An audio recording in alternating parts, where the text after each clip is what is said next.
O que que te inspira? O que que move você? Hoje, no nosso Pod Cereja, eu estou com ela, que é mãe, empresária, motociclista e uma mulher de muita fé. Bem-vinda ao Pod Cereja, Nilza Fernandes. Olá, obrigada. É um prazer estar aqui com você e poder compartilhar um pouco da minha história, do meu trajeto de vida aqui com vocês. Para mim está sendo um motivo de muita alegria. Nilza, conta pra gente, quem é você? Como que você chegou aqui? Eu sou rondoniense, para você ter uma ideia. Então, saí lá de Rondônia com. Já fazem mais de 35 anos que eu saí de lá. E viemos aqui para o Goiás me abraçou, graças a Deus. Aqui a gente constituiu família, né? Montamos a nossa empresa também e estamos aí até hoje aí nesse trajeto de vida aí, que é uma aventura viver, né? E dentro desse mundo empreendedor, chegar em uma terra nova e investir em algo, como que gerou no coração de vocês o interesse por, gente, vamos ter um supermercado? Ah, olha, foi bem interessante, porque na verdade a gente saiu de lá e eu não tinha essa expectativa. Eu só queria viver algo novo, sair daquele local, né? E conhecer coisas novas. E aí, quando eu conheci meu esposo, né, a gente decidiu vir para cá. E aqui o Goiás me abraçou, a gente teve essas oportunidades. Fácil não foi, a gente teve que correr muito atrás, teve também que abrir mão de algumas coisas, com muito sacrifício, mas valeu a pena. E você estava comentando que já fazem 20 anos Mais de 20 anos. que vocês têm o supermercado. Sim, Quando começou? Quais foram os desafios? olha. Não foi fácil. Eu trabalhava, na verdade, na área financeira de duas empresas. Então, para mim, era muito cômodo eu estar ali, era um trabalho tranquilo. Eram duas empresas, mas eram pessoas boas, dois sócios que me tratavam muito bem. Então, para mim, eu estava numa zona de conforto maravilhosa. Mas o meu esposo, ele tinha um sonho de montar algo próprio, de montar um negócio para ele, para que nós pudéssemos trabalhar juntos. E aí foi quando ele me desafiou: vamos fazer isso? Quem disse que eu queria? Porque eu não queria sair da minha zona de conforto. E também porque o que ele queria, que é supermercado, é algo que trabalha de segunda a segunda. Eu ia ter que abrir mão de final de semana, de feriado, para ajudá-lo, né? E insistir para que não montasse. Mas até que chegou uma oportunidade nas mãos dele e ele queria muito e eu resistindo.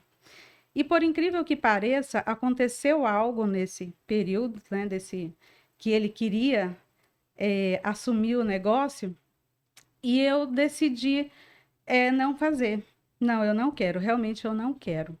Mas o interessante é que a vida nos traz algumas coisas que nos faz repensar. Eu já estava trabalhando há 9 anos com eles nessa empresa. E os meus chefes, eu tinha dois chefes, e nenhum deles nunca tinha me destratado, por exemplo. Né? E exatamente nesse dia que eu precisava tomar uma decisão, um deles foi mais rude comigo, né?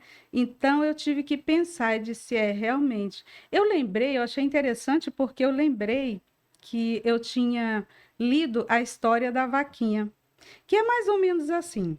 É um sábio que estava ensinando, um súdito ensinando o seu aprendiz. Ele levou esse súdito num local onde tinha só um chacareiro e uma chácara. E lá o chacareiro só tinha a vaquinha e sobrevivia daquela vaquinha. A vaquinha dava leite, dava queijo, então ele não precisava sair do conforto dele, né? E aí o sábio mandou o aprendiz jogar a vaquinha no brejo. Lá vai a vaquinha para o brejo, e aí o chacareiro ficou sem nada. E aí, para sobreviver, ele teve que reaprender. E tendo que reaprender, ele, anos depois, o sábio voltou e levou o aprendiz lá. Lá já não era mais uma chácara, era uma fazenda grande, mas o chacareiro era o mesmo. Então, ele saiu da zona de conforto e conquistou algo maior.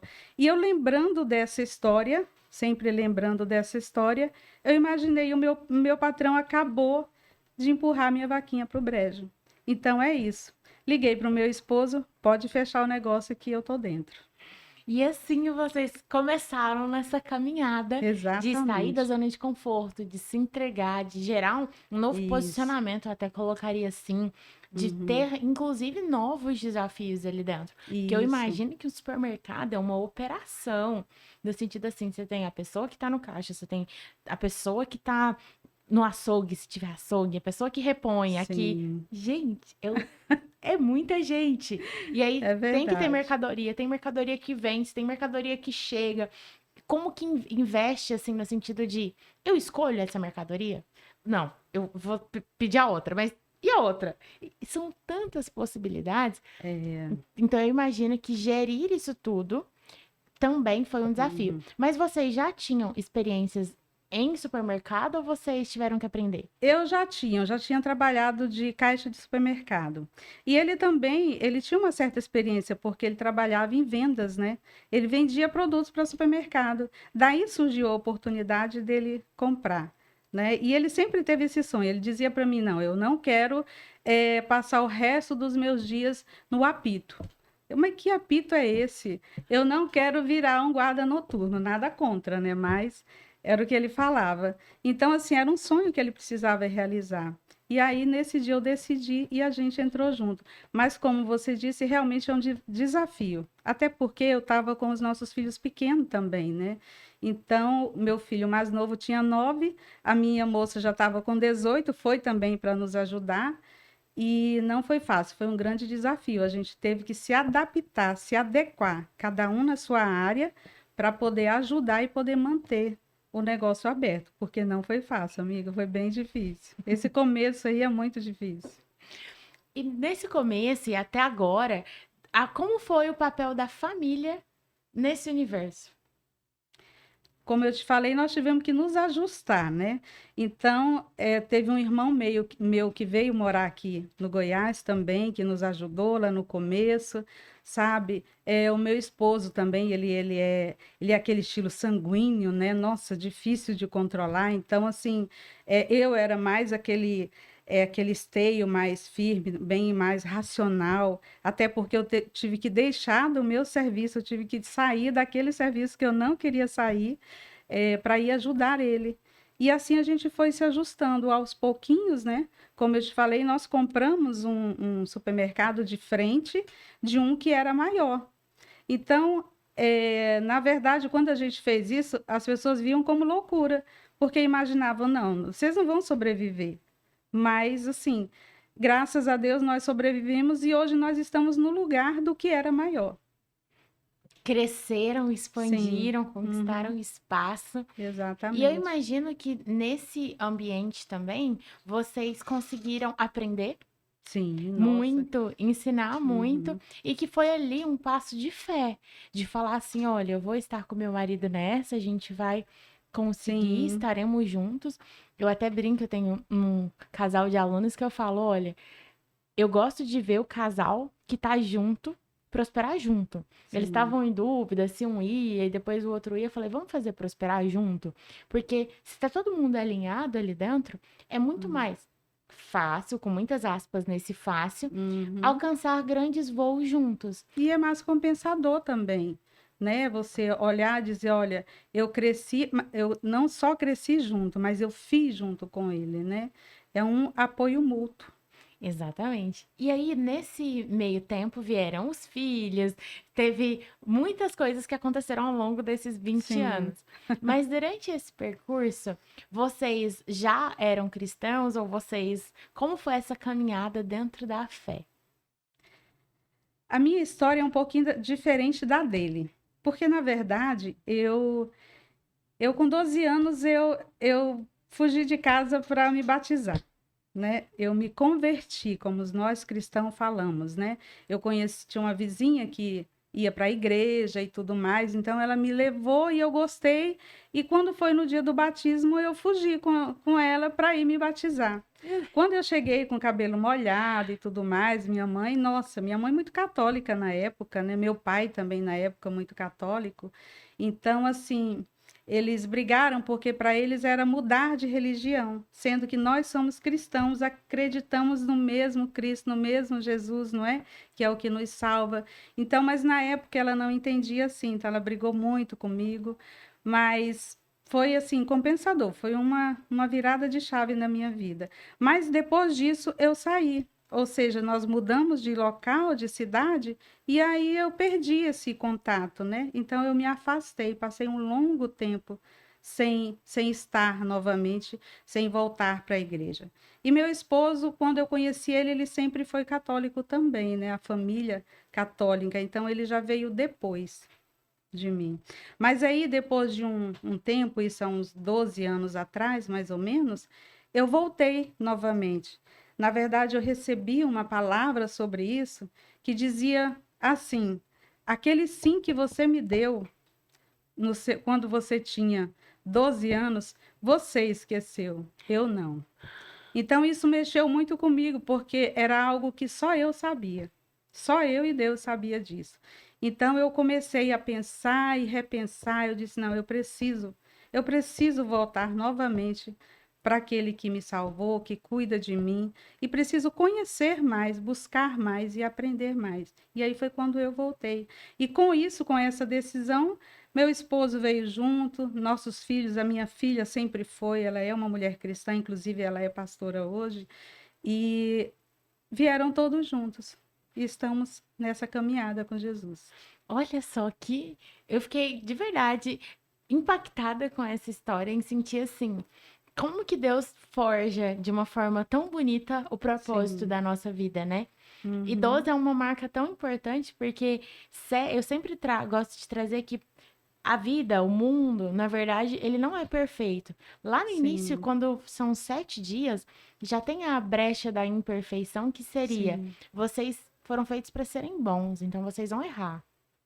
Agora, 12 já é essa permanência do que foi feito. Tanto que na segunda multiplicação dos pães e peixes, o que fica sempre é o número 12, não mais o número 7. E isso mostra que o Senhor Interessante. tem algo na nossa vida. Isso é muito, muito bonito. Parabéns, parabéns. É E é muito. importante a gente ficar atento nos detalhes, Sim, porque Deus fala conosco nos detalhes. E aí você, se você prestar atenção nos detalhes da sua vida, ela vai trazer, vai mudar a sua rota dependendo da decisão que você tomar. exato. E é tão bom porque, assim, é como se Deus visse, na verdade, vê a gente de todas as Uhum. esferas, né? Você me fez lembrar que eu recebi um chamado, eu era bem novinha também. Eu tava ali, acho que em torno dos 9 para os 10, 11 anos de idade, e uma ministra ministrou na minha vida sobre eu ser missionária. E eu falei para Deus que eu não queria ser. Olha, Falei, Deus, eu não quero.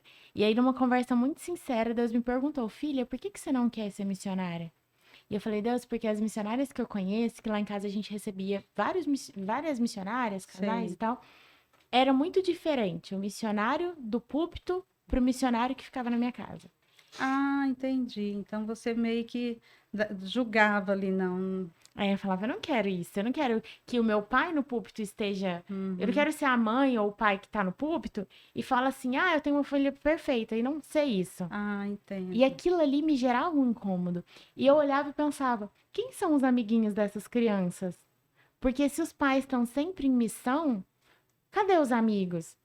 E eu Uhum. questionei isso pra Deus, mas eu Entendo. questionei e não quis ouvir a resposta. Então eu fiquei muito tempo sem falando porque eu não queria, que eu não aceitava, que eu não ia ser. E aí, tempos se passaram, eu batizei em 2012, e aí depois, muito tempo, eu te falei, Deus, vamos ter uma conversa sincera? Aí foi a hora que Deus falou assim: qual missionário você quer ser? Porque o Ah, missionário não necessariamente é o que vai para a África ou o que vai fazer trabalho social. O aham. missionário é aquele que está cumprindo a missão e levando a Sim, palavra do Senhor por onde ele passar. Então, na tá bela da certo. verdade, todos nós somos. É verdade. Cada um no seu lugar. E eu falei, ah, Deus, então eu entendi. Aí foi quando eu voltei a ministrar Uhum. mais, que eu aceitei mais o chamado. Porque às vezes a gente olha para o espelho do outro, e na verdade, nosso espelho é Jesus. É verdade. Não, e o interessante você falando isso, e eu lembrando de que eu me arrependi de ter passado todos esses anos longe, de não ter buscado mais, de não ter aprendido mais sobre isso, né? Mas assim, ainda há tempo. E sempre ardeu isso no meu coração, de evangelizar, de divulgar aquilo que Deus quer que a gente faça, que é o ID, divulgar a verdade dele sobre toda a terra. Então, isso sempre ardeu no meu coração. E hoje eu consigo fazer isso, eu estou começando a fazer, né? E graças a Deus, sou muito satisfeita, gosto de falar de algo que realmente arde no meu coração, então é o que eu quero fazer a partir de agora, não vou perder mais tempo. Exatamente. Todo lugar é um lugar para que a gente possa expressar o amor, o sentimento, quem é Jesus, quem é a nossa morada. Exatamente. Afinal de contas, nós somos morada do Espírito Santo. Sim. E eu. Ah, e você também chegou a comentar sobre as. Se chama células que vocês fazem? Ou as reuniões familiares? Sim, são células que a gente faz em casa. Na verdade, são culto familiares, né? São células que partem da igreja, mas quando a gente quer fazer um culto familiar nosso mesmo em casa, a gente se reúne, só nós, a família, e fazemos o culto. E está sendo, assim, muito bom. A gente consegue aprender mais também, todos juntos, unidos em família. É até melhor, é assim, você fica mais à vontade, né? E aprende também, louvar, adorar a Deus é maravilhoso. Aprofunda mais, Sim, descobre mais, ouve. Eu gosto desses uhum, momentos assim, porque acaba que por vezes quando a gente tá, o pastor e a gente aqui, a distância entre o púlpito e o irmão ali, às vezes isso, acaba que a gente só tem. Eu vejo muito isso, às vezes a gente só tem aquele momento. Mas e o momento uhum, de partilhar no um a um? Ele é muito importante. é verdade. E é o que tem acontecido com a gente, sabe? A gente se reúne, faz essas orações, a gente lê a palavra de Deus, aprende um com o outro, está sendo maravilhoso mesmo. E nesse universo todo do seu dia a dia, da sua vida, onde surgiu o motociclismo? Ah, o motociclismo foi algo assim engraçado que aconteceu. Porque o meu esposo, ele sempre foi aventureiro. Sabe aquele senhor que não sossega, que não para, sabe? Sempre tá caçando alguma coisa para fazer. E aí ele invocou com o motociclismo. Nós tínhamos um carro que era meu e dele, isso lá no começo, já há um bom tempo atrás, só tínhamos um. E roubaram esse carro. Me tiraram na frente de casa. E eu fiquei sem carro e ele também, ficamos a pé. Só que era um carro novo, o seguro pagou. E ele pegou esse dinheiro do seguro, foi lá e comprou uma moto. Aquelas motos estradeiras, sabe aquelas motos de velho mesmo? Então, comprou essa moto e aí eu fiquei a pé, né? E ele de moto. Então, aquilo me subiu uma raiva. Pensa numa coisa que eu não gostava, era a tal da moto. Nem queria olhar. Eu passei um ano sem nem olhar para ela, com raiva. Mas aí o meu filho começou a conversar, minha filha também, sabe? Não, mãe, pede alguma coisa em troca e anda também, procura conhecer. E aí eu fui procurar saber o que que era, o porquê eu não gostava, por exemplo, que eles se vestiam de preto. Ué, mas o que que é isso? O que que é balaclava? O que que é cicibá? O que que é umas coisas esquisitas? Para que se vestir? Mas o preto é o que realmente protege do sol. É o que mais protege do sol, é o preto. E por que então a caveira? A caveira é o sinal de igualdade. Se nós tirarmos essa nossa pele aqui, nós somos todos caveira, nós somos iguais. Então é assim, aí eu fui desmistificando isso. Eu fui ficando, ai, até que não é tão, né? Tá bom, então por que que eles gostam disso, gostam daquilo? Não, é só estilo de vida. Tem deles que usa aqueles estilos assim mais, só para assustar menino, para você ter uma ideia, sabe? Então aquilo foi me deixando mais à vontade. Aí eu comecei a andar com ele, conhecer mais um pouco desse mundo, né, do motociclismo, que é bom, é aventura, né? Então, para eles, o point é a estrada. Para as mulheres, é os locais, né, onde a gente vai. Mas o deles realmente é a estrada. Eles amam, né? Tá na estrada, acelerar e sentir o frescor do vento batendo no rosto. É bom. Ele me obrigou a gostar. Começou com uma obrigação e agora É, é um compromisso que é gostoso de vivenciar. isso, exatamente. E dentro dessas viagens que você já fez, inclusive eu imagino que tenha, porque é movido por essas viagens, certo? Sim. Uhum. Teve alguma viagem que te marcou? Uma, eu queria uma de uma forma alegre e uma de uma forma impactante. Uma forma alegre. Olha, já teve várias viagens que a gente foi. Uma viagem alegre, assim, que eu fui, foi para Rondônia. Porque a moto dele é aquelas motos que tem, acho que não sei se vocês conhecem, mas a Goldwing é uma moto grande que tem uma poltrona atrás que a gente chama de poltrona GG. Ela é muito boa, ela é confortável, é de silicone, então a gente fica bem à vontade. É como se você estivesse na sua casa, na poltrona da sua casa. Então, fui passar um aniversário do meu pai lá em Rondônia. A gente chegou de surpresa, né? Foi uma alegria para eles verem a gente lá, porque realmente é muito distante. Mas para o motociclismo não tem distância. Não tem sol, não tem chuva, né? Para eles não tem. Então, eles enfrentam tudo e não deixa de ser uma aventura. Foi uma viagem muito alegre, muito feliz estar com a minha família.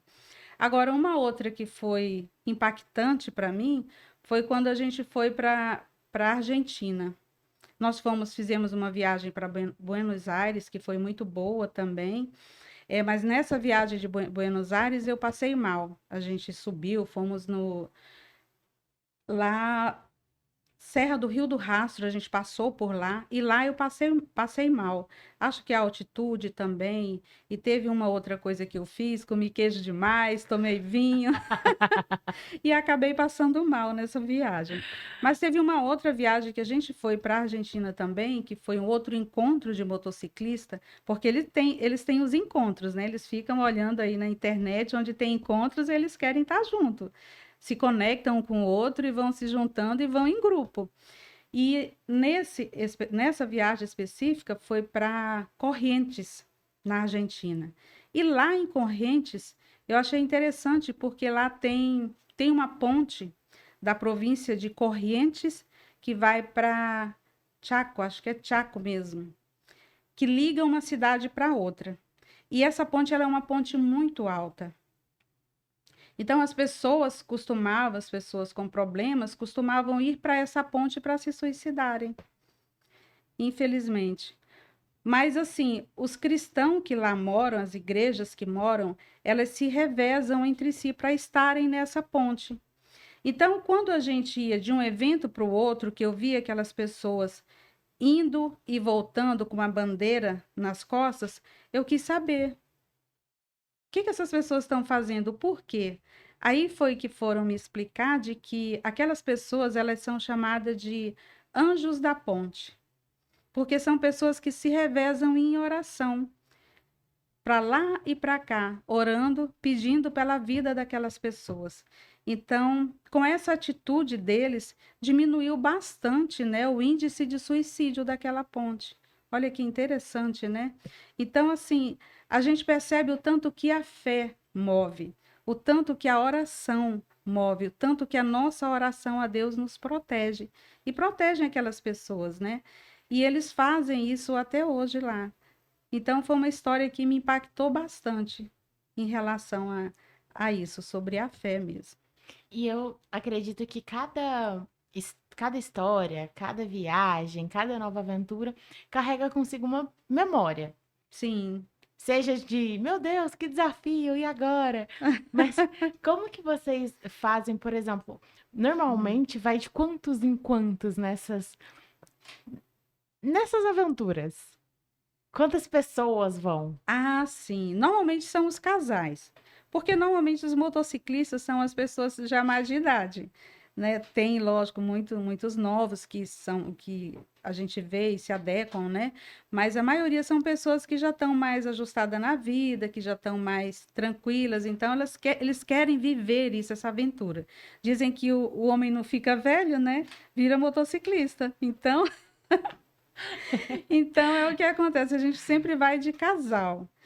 Normalmente, dependendo do que se combinam, casal de grupo de 4, de 5, de 10 e por aí vai, sabe? Não dá para andar muito, porque para pegar a estrada de muito atrapalha o trânsito. Mas às vezes sai, eu já vi tipo 12, 13 casais, né? Deve ter mais, mas assim que a gente tem andado, mais ou menos isso.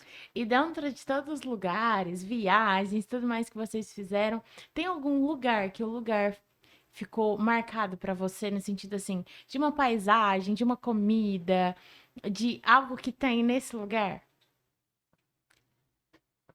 Olha, já fomos várias vezes para o sul. Mas essa viagem que eu te falei do Rio do Rastro, realmente ficou marcada para mim. Lá tem umas comidas bem diferentes, né? Os queijos que eu gosto muito, o vinho. Então lá é o lugar assim que mais me marcou em relação a isso foi Passou lá. mal, mas valeu a pena. Exatamente, valeu a pena. E eu gostaria de voltar. E Muito pra bom. quem tá mergulhando nesse universo assim, como que um motociclista encontra o outro motociclista na vida? Como que, porque você tinha seu esposo, Aham. mas e aí como que É incrível, eles têm uma ligação, sabe? Quando a pessoa quer, ela sempre encontra. O meu esposo, por exemplo, ele começou a fazer viagem sozinho. Comprou a moto e começou a viajar aí pelas estradas sozinho. E aí logo ele encontrou alguém que se ligou a alguém, que se ligou a alguém, e aí achou um grupo para estar próximo, para estar junto, sabe? a gente tá vendo que quando quer, vem de É, cá de lá exatamente. e junta e dá Uhum, certo. e dá certo. E na sua história, com a sua família, com tudo mais, agora, porque você já é avó, tem os Sim, netos. tenho 3 netinhos. Como que é essa relação com os filhos, os netos? Qual que é a versão Onilza vó? Ah, Nilza, avô. Olha, eu sou assim muito cuidadosa, amo meus netinhos, gosto de estar com eles, sabe? Faço o possível para estar com ele, porque eu ainda trabalho, eu ainda estou nativa no supermercado. E supermercado, você sabe como é, de segunda a segunda, não para não, né? Mas mesmo assim, eu sempre tiro um dia na semana para estar com eles, sempre que eles precisam, ficam lá em casa, e sempre que eu posso também, deixo eles aqui para a gente curtir eles um pouco. E tá sendo assim, é maravilhoso. O tal do vô é bobo mesmo, viu? Porque a gente faz de tudo, mas de tudo por eles. É encantador. Assim, eu sou suspeita pra falar, né? Porque eu moro com a minha avó, então assim, Sim. vó pra mim é minha Uhum. avó primeiro, ela facilitou minha vida, Nossa, me ajuda em imagino. tudo que eu preciso, é minha Uhum. companheira, tá comigo sempre. Então eu sinto que esse sentimento é um sentimento muito, muito, muito bom. E sobre o supermercado, o que que me surgiu de dúvida assim? Por exemplo, vocês expandiram. Sim. Como que funciona hoje essa operação? Você ainda tá lá dentro, mas você sente que é mais fácil, mais difícil?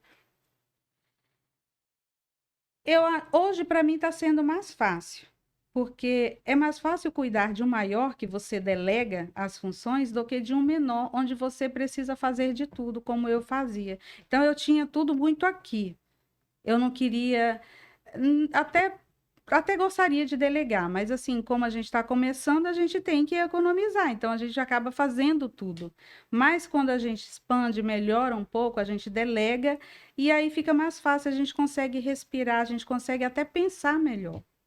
Definir mais Isso, estratégias, entender exatamente. como que vai para cada lugar. Eu sinto que Uhum. até a própria compra do que precisa ser comprado, a própria gestão de tudo, tem a Sim, operação ali nesse sentido. tudo melhora. A gente é claro, né? Como dizem, como um bom ditado diz, o olho do dono é que engorda o gado. Então, a gente tirar o olho, a gente não pode. Mas a gente não precisa ficar preso ali constantemente. A gente consegue, de longe, a gente consegue sim administrar, fazer nossas viagens, nossos passeios, né? E tirar um bom tempo também para cuidar da nossa fé. E como que você imagina se você pudesse deixar guardada uma recordação, uma memória, para você falar assim, nossa, esse é o meu desejo daqui 5 anos. Qual que é seu desejo daqui 5 anos? Daqui 5 anos eu já não me vejo mais com o supermercado. Daqui 5 anos eu já me vejo fazendo algo que realmente tem ardido no meu coração, né? Viajando mais, falando mais daquilo que eu gosto, desenvolvendo algo melhor em mim, buscando realmente um sentido mesmo para minha vida. Talvez me desconstruindo de algumas coisas que eu preciso me desconstruir. A gente acha que sabe de tudo, a gente acha que está fazendo tudo certo, e às vezes não é o que Deus quer para a gente. E eu preciso fazer isso, eu preciso me conhecer melhor. E quero fazer isso, vou em busca disso. Porque às vezes a gente pensa assim, eu sei da verdade, mas será que aquela verdade que eu sei é realmente o que Deus quer para você? É a verdade de Deus? Essa é a verdade que eu acredito. Porque Deus nos ensina, por exemplo, que a questão do perdão, nós temos que perdoar primeiro. Não é quem ofendeu que vai pedir perdão, não é? Sim. Então, ele nos ensina a dar o outro lado. E eu preciso trabalhar isso em mim. Tirar a questão de orgulho, ego, né? Então, eu vejo daqui 5 anos eu completamente diferente do que eu sou hoje. Parabéns, eu fico feliz com esse posicionamento de querer sempre se reconstruir, olhar para nossa verdadeira imagem e semelhança. Eu Sim. sinto que muitas vezes, quando a gente quer entender realmente onde nós estamos, é olhar o quanto que nós estamos parecidos com Jesus. Como você traz sobre o perdão, ou sobre a coragem que Jesus Sim. teve aqui, que ele realmente deu a cara a tapa, ou Uhum. até mesmo a ousadia de curar no sábado, a ousadia de não cumprir um padrão, de andar sobre as águas, de Uhum. fazer diferente. Eu gosto muito eu enxergo Jesus porque eu entendo que é a Trindade, isso é até interessante, porque assim, eu entendo que existe a Trindade, e a Trindade Sim. ainda assim é um só, mesmo sendo três, então Pai, Filho e Espírito Santo. Sim. Que pai, até quando eu vou, olha que doideira, quando eu vou conversar com Deus, se eu tenho um pedido, muito pedido de filha para pai, eu Sim. falo, vou conversar com Deus hoje. Mas quando eu preciso de um bate-papo meio irmão, eu falo, Uhum. gente, hoje acho que eu tenho que conversar com Jesus. Porque é meu irmão. Que é meu... E aí ele me deixou exemplo. E eu coloco Ai, Jesus no sim. lugar de irmão mais Aham. velho, assim, sabe? Por exemplo, tô com uma dificuldade. Jesus sabe resolver. Ele teve aqui, uai. Ele foi Aham. pra cruz, ele passou desafios. Então, nessa hora eu penso, Jesus é uma boa pra eu conversar agora. Aí, em outros momentos, quando eu tô assim, que eu preciso que venha da alma, aí eu sei que quem vai guiar não sou eu, quem vai Aham. guiar é o Espírito Santo. Então, são três, mas eu Uhum. também entendo que são um. Então, quando tá nessa loucura, eu olho e falo: Aham. hoje é dia de conversar com Deus. Mesmo sabendo que eu conversando com quem for, Aham. todos estão ouvindo É a porque é um mesma só, pessoa. mas isso faz com que eu sinta essa familiaridade. Que coisa boa. Isso é muito lindo mesmo.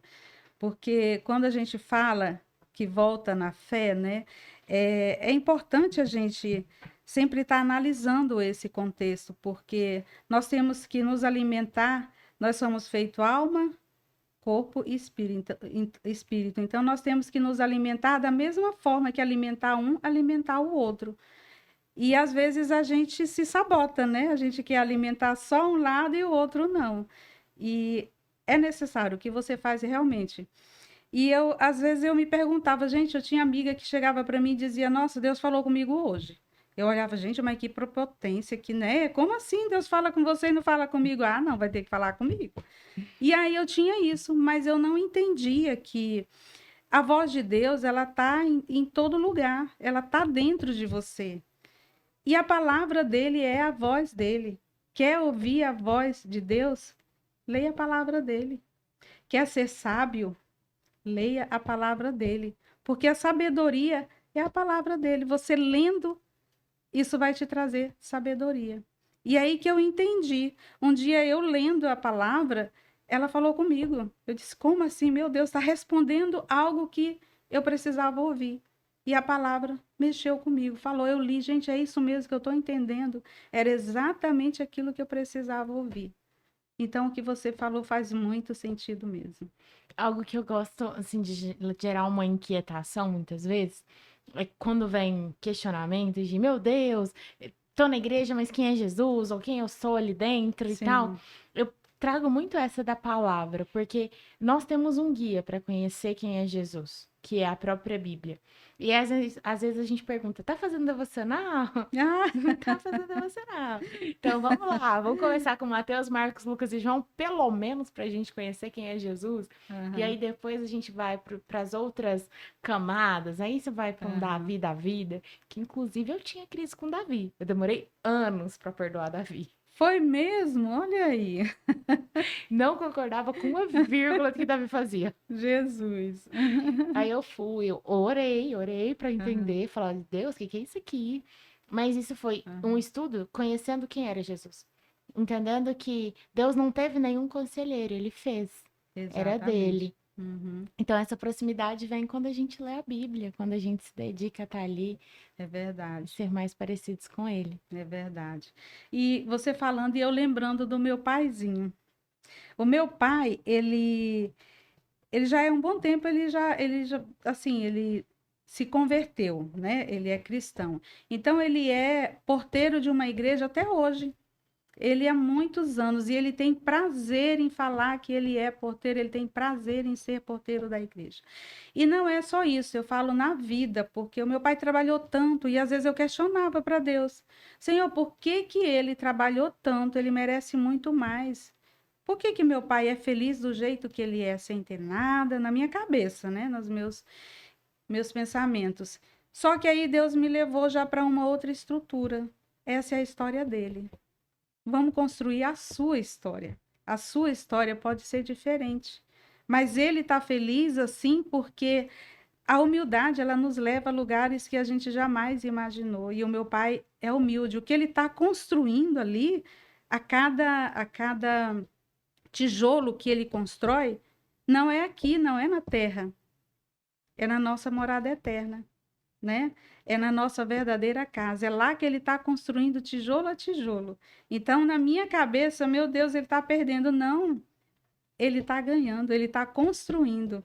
Então, eu tenho que fazer a minha construção de uma outra forma, de um outro jeito, mas vamos chegar lá, vamos chegar lá. Estou construindo, Eu também estou estou construindo. nessa construção. E claro que assim, eu acredito que realmente cada um tá na sua construção, cada um tem o seu chamado. E Sim, eu teve uma época da minha vida que eu pensava assim, que isso aqui que a gente chama de vida, porque eu já pensei diversas formas de que em tese seria essa nossa temporada aqui. Porque ela pode ser uma faculdade, ela pode ser uma vida, sim, ela pode ser o que for, mas ela é uma fração. E uma comparação que uma vez eu aprendi é que assim, vamos supor que a gente viva 100 anos aqui. Quando a gente viver 100 anos na eternidade, vai estar 100 e 100. Só que quando a gente tiver 1000 anos na eternidade, isso aqui não aham. vai ser nada. Nada, 10.000 anos, isso aqui não vai ser nada. E aí nadinha. o que fez assim, pá, na minha cabeça, foi Uhum, quando eu pensei, aqui a gente tem tempo, mas a eternidade não é o tempo infinito. sim, Ela é a própria ausência do tempo, porque lá o tempo pouco importa. A gente está na eternidade. Então, que exatamente. loucura! Aqui é o Exato. que a gente. Bobo é quem acha que está vivendo aqui, porque aqui nós não estamos vivendo, nós estamos passando pela vida. A verdadeira vida vem depois. A verdadeira casa vem depois. Tem algo bem interessante assim que eu queria te contar, que eu quero te contar, foi quando a gente conquistou a minha casa própria, a nossa casa própria. Antigamente, até hoje tem igrejas que faz aquelas campanhas. Toda semana faz campanha, campanha para isso, campanha para aquilo, campanha para conquista do emprego, da casa própria, não é? Uhum. As pessoas levam roupas, fotos, enfim. E eu queria uma casa própria, fiz a campanha da casa própria. Eram 7 segundas-feiras. E dentro da minha Bíblia, eu colocava o desenho de uma chave feita de papelão, de cartolina, na verdade. Ela era maior que a minha Bíblia, então ela ficava como marca-texto.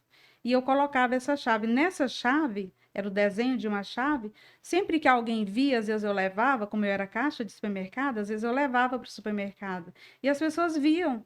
Ai, dona Nilce, o que que é aquilo? Um trenzão bem no meio, né? Um marca-texto enorme, desenho de uma chave no meio de uma Bíblia. E eu dizia que era a chave da minha casa própria. É a chave da minha casa própria. E eles brincavam com aquilo, enfim. Mas eu realmente acreditava que era a chave da minha casa própria. E com o tempo, com o passar dos tempos, né, nós conquistamos a nossa casa própria. E às vezes o meu esposo também zombava, sabe? E olhava e dizia: Nossa, mas para que isso? Isso é a fé, a força da fé. E com isso, Deus não me deu só uma casa. Então, ele me deu várias casas. E aí, quando eu olho, nossa, realmente vale a pena. A fé funciona. E graças a Deus, hoje a gente mora bem. E o que eu puder fazer, assim, para passar para as pessoas, olha, vale a pena exercer a fé, porque ela vai nos levar para um nível melhor. Tanto de conhecimento, não é? Tanto mesmo que seja de propriedade, de conhecimento e a evolução. E o mais mágico de tudo isso é pensar assim que não tá na nossa mão. Sim. Não tá na nossa mão. Nós Uhum. somos apenas instrumentos nas mãos do Senhor. Instrumentos. E como instrumento, a gente pode se permitir abençoar, tocar outros lugares. Eu lembro que eu fui fazer a unha e Uhum. aí a minha manicure comentou que ia sair da onde ela tava, que ela queria Sei. ia sair de lá. E eu orei e falei: "Ai, Deus, não deixa ela sair daqui não". Aí ela falou assim: "Eu vou sair porque aqui é muito difícil de estacionar". E as minhas clientes chegam e tá todo mundo ganhando multa. Aí eu falei assim: Deus, estacionamento. Aí Ah, vagou um terreno, ô Nilza, na esquina da minha casa. E olha. eu olhei, na hora que eu olhei, me deu um desespero que eu pensei: lá vem um Aham, prédio. E aham. eu sei que eu estendi a mão pra fora assim, falei: Senhor, não deixa o prédio não, pai. Ah, Um prédio não. Vanessa tá precisando de um estacionamento. E eu também. E muito tempo atrás eu tinha aham. brincado com a minha avó que ali perto de casa só faltava uma farmácia. Olha Ô, aí. Nilza, você não acredita que fizeram uma baita de uma farmácia com um monte de estacionamento. Que Aí o maravilhoso. pessoal fala, ah, é bobeira? Se você me ver na rua assim, ó, é que eu tô abençoando e falando, Deus, eu Seu quero. pensamento visualiza aquilo que você quer, traz para você, né? Aquilo que Exato. você quer. Que coisa boa, é E verdade. isso é a nossa fé em movimento. Não é só Exatamente. pra gente, né? Eu também sinto Uhum. que é isso, não é só porque eu quero. Tiago fala, né? Pedir, pedir, não receber, porque pedir pro próprio galadão, pra Deleite, própria é. vaidade. Uhum. Mas a gente pode também abençoar, abençoar o próximo, fazer algo Exatamente. que impulsione a vida de quem tá ao nosso lado. Isso é muito bom. E isso acontece comigo. Inclusive, eu Deus já me tocou muito assim nesse sentido de ajudar as pessoas, não só naquilo, por exemplo, a pessoa está precisando de eh, do básico, uma cesta básica. Ok, é legal, tudo bem, você tem que abençoar, tem que ajudar. Mas quantas pessoas não sonham com coisas tão simples e você pode fazer? Deus tem me tocado nesse sentido. Tem pessoas que sonham com uma dentadura nova, por exemplo. Tem pessoas que sonham com um tanquinho. Tem pessoas que sonham com um tênis novo. Então, são sonhos que às vezes a gente não faz porque acha que não é básico. Não, isso é sonho, é realizar sonho e a gente pode se permitir. Porque a prosperidade que Deus nos dá, que a ausência da necessidade, o que está ali também sobrando, o que transbordar, você tem que ajudar os outros, você não pode resguardar, você tem que ser ponte na vida dos outros, não muro, né? Então é isso que Deus nos ensina e é o que eu tenho procurado fazer. Maravilha, espero que esse sentimento, que essa sensação, que essa vontade de impulsionar flua através de você para ainda mais e mais e mais pessoas. E para a gente finalizar, eu quero que você deixe uma mensagem para quem está em casa, uma mensagem que vier no seu coração, para que as pessoas possam, de alguma forma que tenham ouvido aqui, se sentirem ainda mais inspiradas. Tá certo. Aquilo que ainda arde, que arde no meu coração, sim, é o que eu vou deixar de mensagem. É inevitável saber que a existência, que Deus existe. É inevitável negar isso. Nós não podemos negar. Até porque tudo em nossa volta nos mostra isso. A nossa perfeição, a natureza em nossa volta. Então, tudo que foi criado foi feito por alguém. Existe um Criador. E Deus é o nosso Criador. Com nós, seres humanos, não é diferente. Da mesma forma que aquele sábio que eu contei lá no começo da minha história empurrou a vaquinha para o brejo, aquela vaquinha, para mim, revelou as mãos de Jesus estendida para a minha vida. E eu segurei nas mãos dele. Então, diga sim. Diga sim ao processo de salvação que Deus nos deu. Diga sim às mãos estendidas de Jesus para nós. segure nas mãos dele e caminhe com ele. Procure buscar, conhecê-lo mais profundo. Vale a pena, é só ele que nos cura. Só Jesus nos cura, só Jesus nos sara, só Jesus nos tira do brejo e nos leva de volta para casa. Muito obrigada, muito obrigada. Ô, Nilza, eu tô muito feliz de ter você aqui. Obrigada por essa participação, por toda a mensagem. E pessoal, eu que agradeço essa oportunidade, muito boa, por sinal. Obrigada. Pessoal que está em casa, não se esqueça de se inscrever, curtir, compartilhar, encaminhar esse podcast para aquela pessoa que precisa ouvir essa mensagem. E eu te aguardo no nosso próximo encontro. Muito obrigada, Nilza, e até a próxima. Até a próxima. Obrigada. Tchau, tchau. Tchau, tchau.